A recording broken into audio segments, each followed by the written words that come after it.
Nella società dell'immagine è attraverso queste immagini forti, pubblicate dal Gazzettino, che Giovanni Cecchetto, direttore dell'unità di medicina legale e scienze forensi dell'Università di Pavia, ha scelto di parlare agli studenti del triennio dell'Istituto Don Bosco di Padova. Nell'immagine ovviamente non si vede nulla perché sono identificati come A, B, C, D,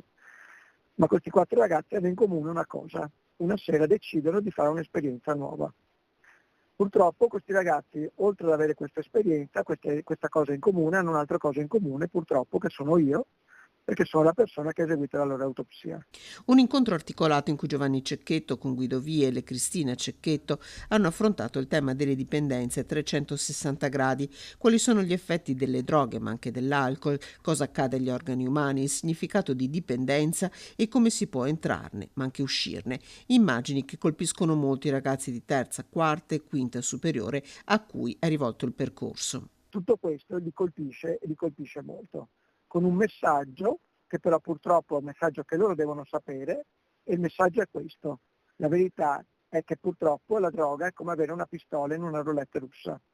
Quando sparate voi non sapete mai se c'è il proiettile oppure no, ma quando sparate, se c'è il proiettile, quella è la prima e potrebbe essere anche l'ultima volta che fate uso della sostanza. Nessuno shock per i ragazzi, ha spiegato Cecchetto, molte le domande anche su un tema come quello del doping, tanti gli studenti che hanno chiesto agli esperti di restare in contatto.